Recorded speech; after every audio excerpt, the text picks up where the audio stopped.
Before we dive in, viewer discretion is advised. This content is for entertainment.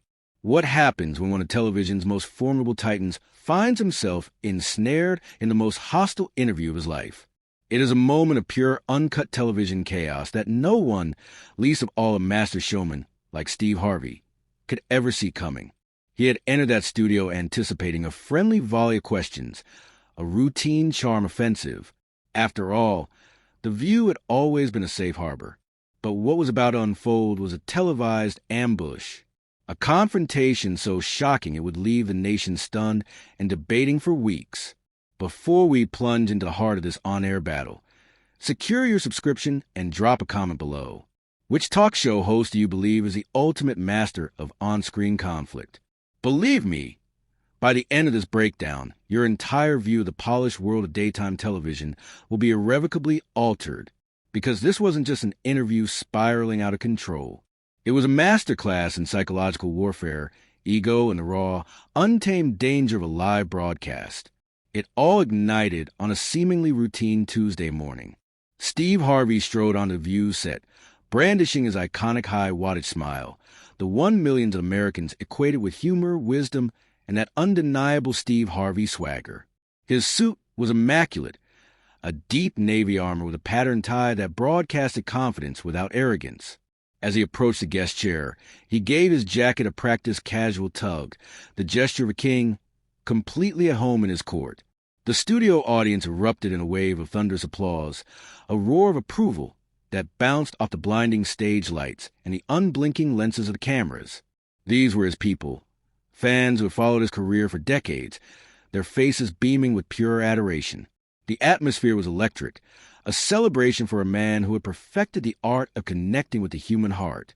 His hosts, Whoopi Goldberg, Sarah Haynes, and Sunny host greeted him with radiant smiles and welcoming gestures. Their collective energy promised a smooth, amicable conversation.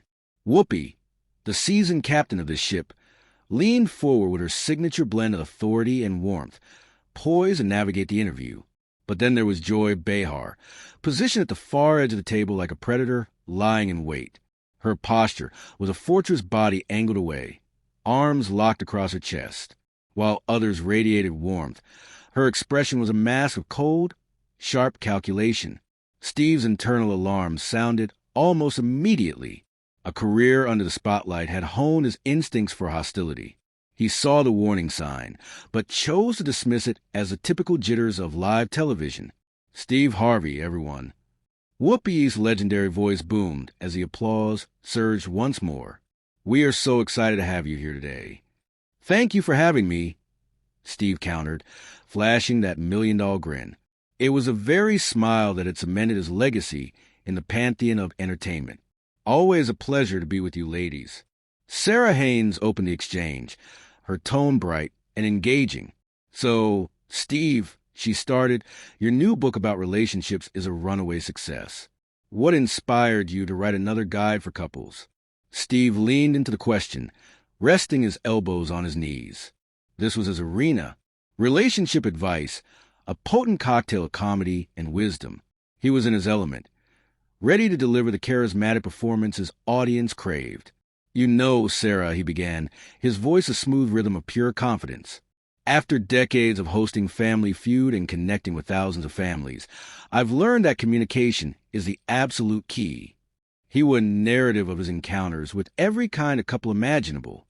The newlyweds, the long-suffering partners, those on the precipice of collapse, and those who had lost the very words to express themselves. He shared the humor, the pain, and the hard-won truths he had collected.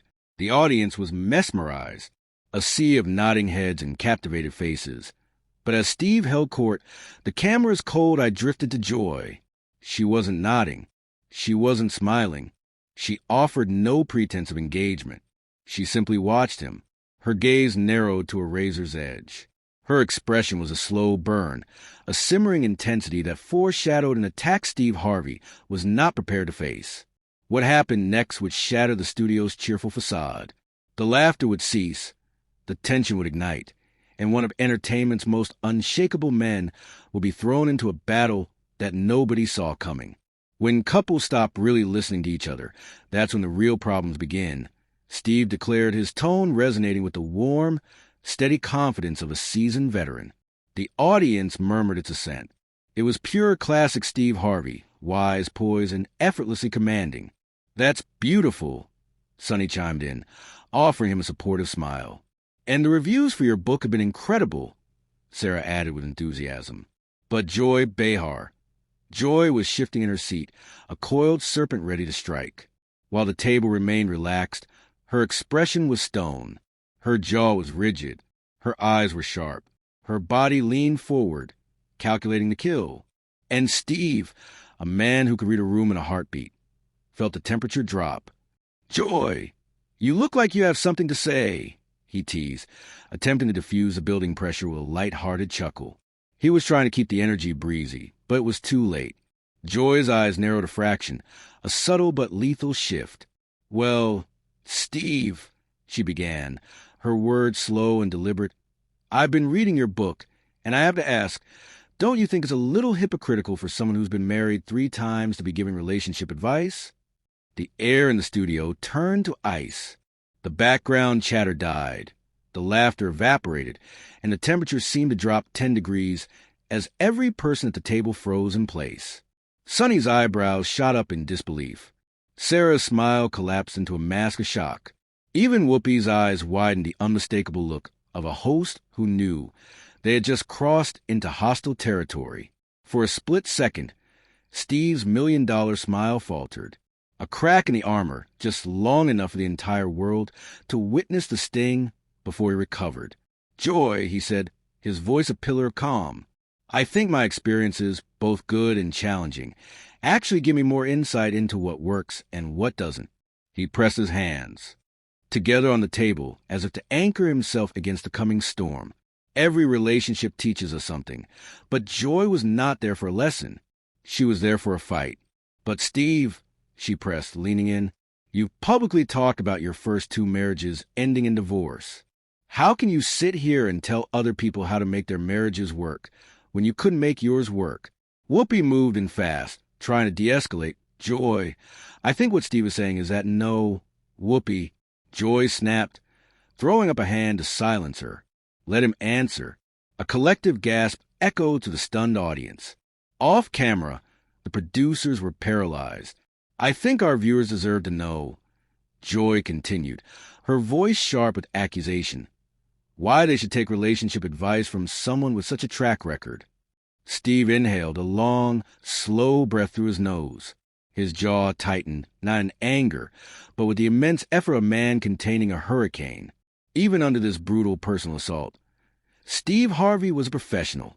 "Well," he said slowly, his voice still steady, but now carrying a new weight, a harder edge. "Joy, I'm not sure what you're trying to get at here," he stated, his gaze locking onto hers in a silent declaration that the rules of this game had just changed. "But I've been happily married to my wife, Marjorie, for over 15 years. We have a beautiful blended family. And yes, I learned from my past mistakes. That's what growth looks like." But Joy repeated the word, her laugh sharp enough to slice through the studio air. "Growth," she sneered. "Or is it just good marketing?" A collective gasp rippled through the audience. Joy folded her arms, a smug fortress of judgment.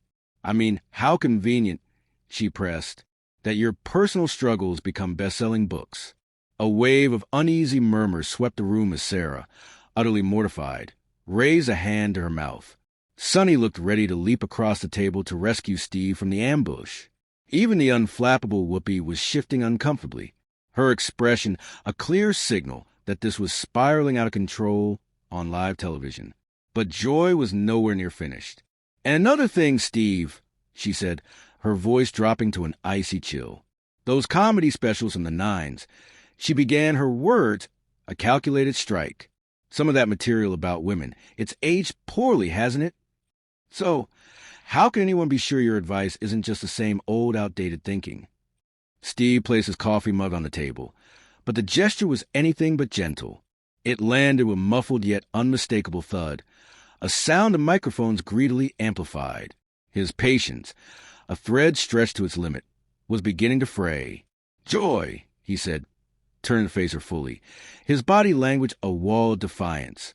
I came here to talk about helping people build stronger relationships, not to be put on trial for things I said decades ago as a comedian. His voice remained level, but it was now laced with steel, a clear warning, a boundary drawn in the sand. Comedy evolves, he continued, his gaze unwavering. People evolve, and I think my track record speaks for itself. A few audience members offered a tentative applause, as if afraid to break the spell of the confrontation. Others just stared, their faces a massive shock at the raw intensity unfolding before them. This was no longer a playful disagreement. This was not a simple difference of opinion. This was Joy Behar conducting a full-scale interrogation on live television, and Steve Harvey refusing to be broken. The tension in the studio was a powder keg, and what happened next would ignite a firestorm across the nation. "Does it though?" Joy fired back instantly, her voice a razor's edge, slicing to the charged atmosphere. She didn't hesitate, not for a single breath. "Because from where I'm sitting, Steve, it looks a whole lot like you're profiting from giving advice on something you've struggled with your entire life." A low, ominous rumble moved through the crowd. Steve blinked, the verbal blow landing with visible force. Stunned by the direct hit, he opened his mouth to respond, but Joy pressed on relentlessly. And frankly, she added, her emphasis on the word, a deliberate twist of the knife. "Some of your past comments about women comments you made willingly suggest you might not be the best person to be telling them how to find love." The room went ice cold. Sonny's jaw hung slightly agape. Sarah looked as if she wanted the floor to swallow her whole. Even Whoopi, a veteran of more on-air chaos than anyone in daytime television, seemed taken aback by how far Joy was willing to push this confrontation. Leaning in, Whoopi tried to intervene. "Maybe we should talk about the positive feedback the book has received," she offered, a desperate attempt to regain control. "No, Whoopi," Steve said, and his voice shifted. The calm was still there, but now it was a thin veneer over something hard, an unyielding and unmistakable edge that told everyone watching he had reached his limit. He turned his body fully toward Joy, locking his gaze on her. "Joy wants to have this conversation," he announced, his voice low and steady. "So let's have it, Joy." The very air in the studio seemed to change, thickening, tightening, crackling with electricity. "You're sitting here," Steve continued, "trying to tear me down in front of millions of viewers. And for what? What's your agenda here?" Joy leaned back in her chair, a slow, satisfied smirk spreading across her face as if she just checkmated her king. "My agenda is truth, Steve," she replied smugly. "I think our viewers deserve to know who they're taking advice from. And honestly," she added, tilting her head with condescension, "your defensive reaction is pretty telling." That was the spark that lit the fuse. Steve's eyes narrowed, his posture snapping ramrod straight. "Defensive?" he repeated, his voice rising, not yelling, but swelling with controlled power. "You're attacking my character, my marriage, my career, and you expect me to sit here and just smile and nod?" He pivoted toward the audience, bringing them into the arena. "That's not happening, ladies and gentlemen." But Joy predictably was not done. She never was. "Steve Harvey, everyone," she announced with dripping sarcasm, gesturing toward him like a ringmaster presenting a failed circus act. "This is what happens when you ask legitimate questions." He falls apart. That crossed a line. The sharp scrape of Steve's chair against the studio floor was like a gunshot. He was on his feet. The sudden movement jolted everyone on set. Sarah gasped audibly. Sonny instinctively reached out as if to pull him back. Whoopi's eyes darted to production crew, who stood frozen behind their cameras. Steve planted both hands firmly on the table, leaning toward Joy, not with menace, but with an unshakable authority. He spoke. "I'm not falling apart, Joy," he said, his voice low and resonant with power. "I'm calling out your unprofessional behavior." He paused, letting the accusation hang in the stunned, silent air of the studio. "This isn't journalism," he stated, each word delivered slowly and firmly. "This is you trying to create a moment." Joy raised her eyebrows in feigned amusement, but for the first time, the smirk on her face wavered a tiny crack in the facade that everyone could feel. Steve had struck back harder than she ever anticipated. The tension had escalated to a level rarely witnessed on daytime television. Across the country, viewers leaned closer to their screens. In the studio, the live audience held a collective breath, caught between witnessing an explosive television moment and the complete implosion of an interview. And Steve Harvey, the king of calm humor, was now standing his ground with fire no one saw coming. But everyone would be talking about. What happened next would seal the fate of this segment, deciding if it would be a mere footnote or one of the most infamous on-air blow-ups in talk show history. "This is character assassination," Steve declared, his voice cutting through the silent studio like a crack of thunder. The room was so still you could hear the hum of the studio lights overhead. All around, audience members covered their mouths, their eyes wide with disbelief. Some leaned forward, terrified to blink and miss a single second of the drama. Others looked genuinely distressed. This was not the light-hearted television they had come to see. It had devolved into something raw, uncomfortable, and intensely personal. And at the table, the other co-hosts looked utterly paralyzed. They were frozen, caught between stepping in and staying out of line of fire.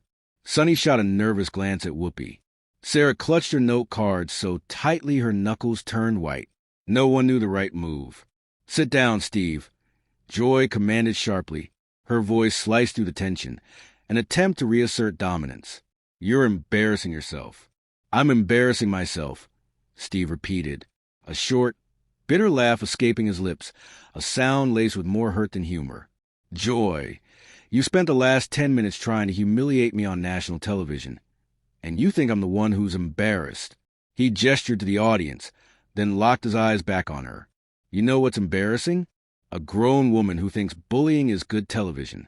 Joy's face flushed a deep, furious red. "Bullying?" She snapped back.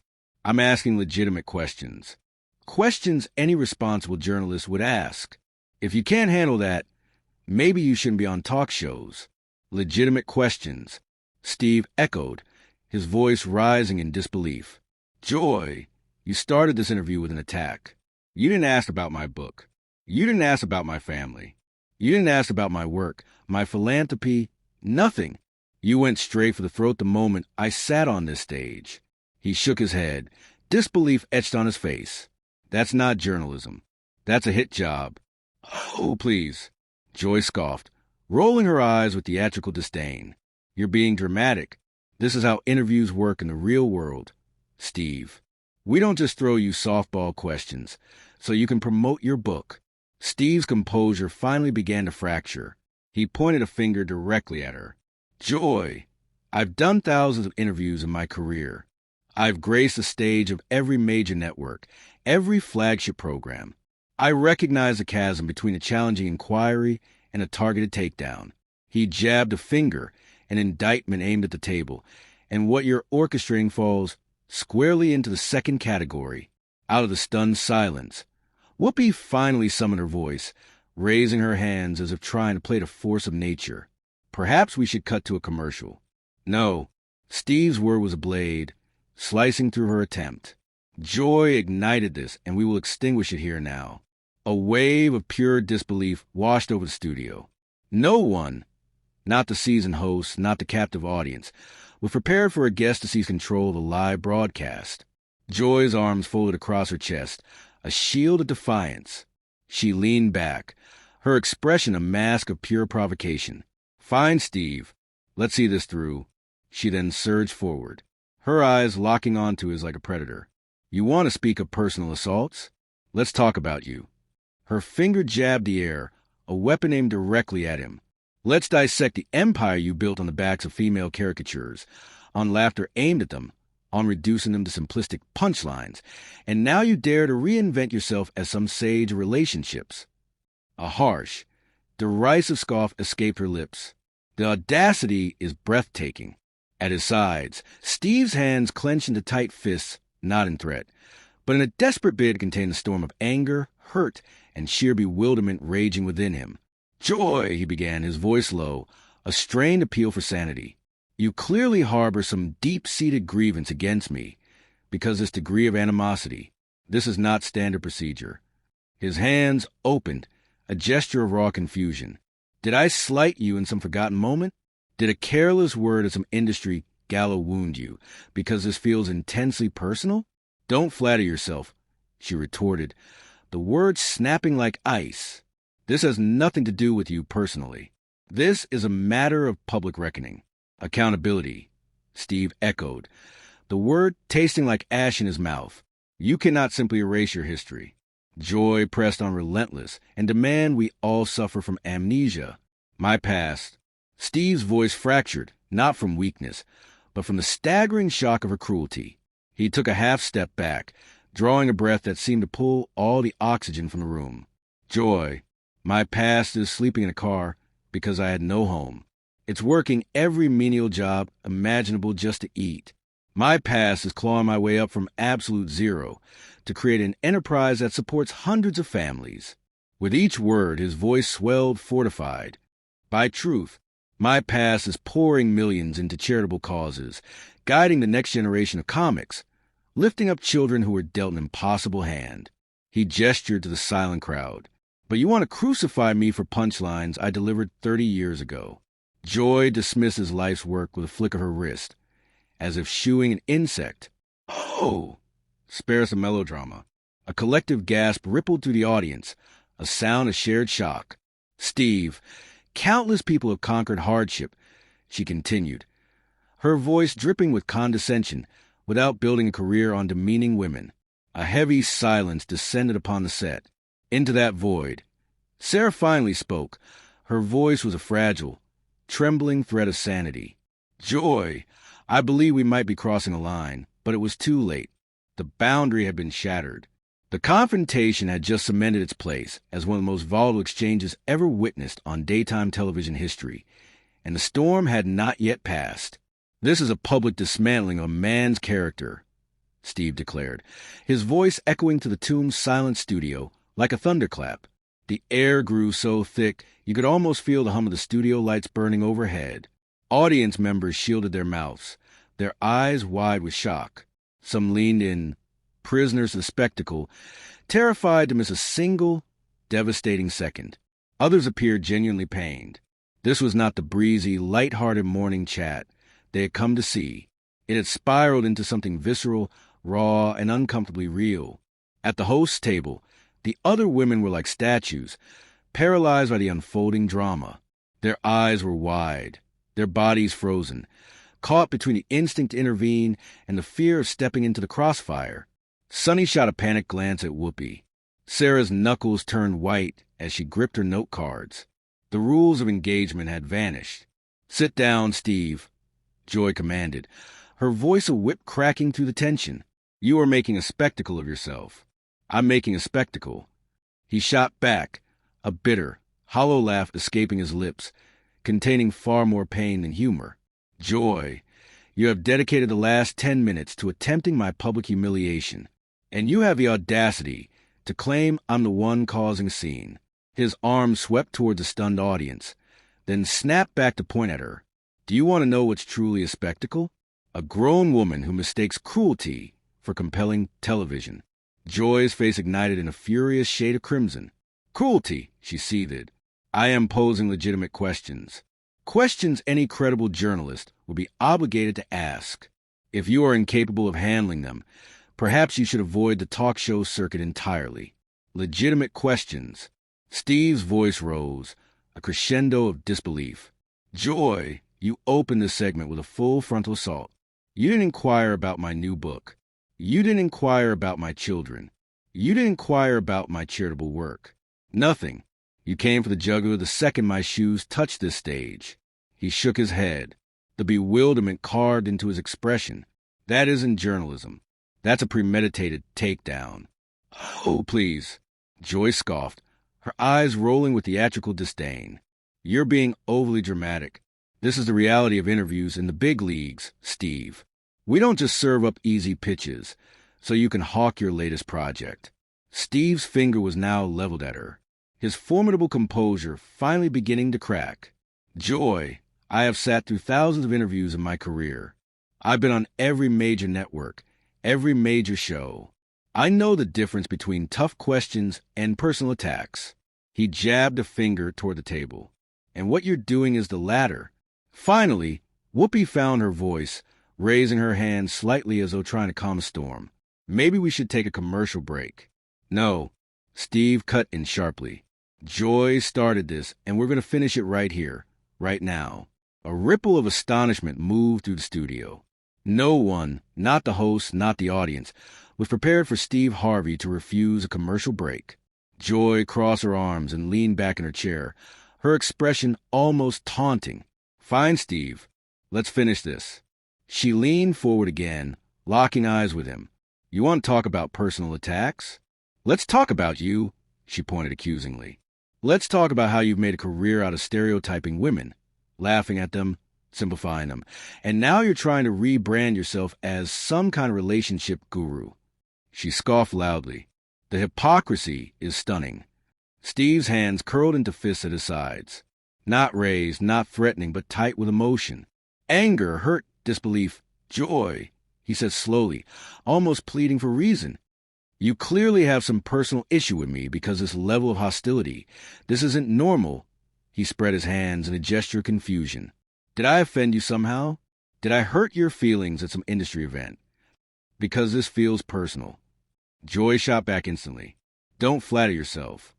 Her tone had ice in it. This isn't personal. This is about accountability. Accountability. Steve repeated incredulously. You can't just reinvent yourself, Joy continued, and expect everyone to forget your past. My past, Steve said, his voice cracking, not from weakness, but from the shock of how far she was willing to go. He stepped back slightly, drawing a deep breath. Joy, my past includes growing up homeless, sleeping in my car, working every job I could find just to survive. My past includes grinding my way from nothing to building a media empire that employs hundreds of people. His voice gained strength with every word. My past includes giving millions to charity, mentoring young comedians, helping kids who didn't have a chance. He pointed to the audience again, but you want to focus on jokes I told 30 years ago. Joy waved her hand as if swatting away a fly. Oh, here comes a sober story. Gasps echoed from the audience. Steve, plenty of people overcome adversity. She continued without making degrading comments about women along the way. The table fell silent again, and then finally Sarah spoke up. Her voice trembled. Fragile but sincere. Joy, I think maybe we're going too far. But by then the damage was done. The line had been crossed. The confrontation had officially become one of the most explosive moments in daytime.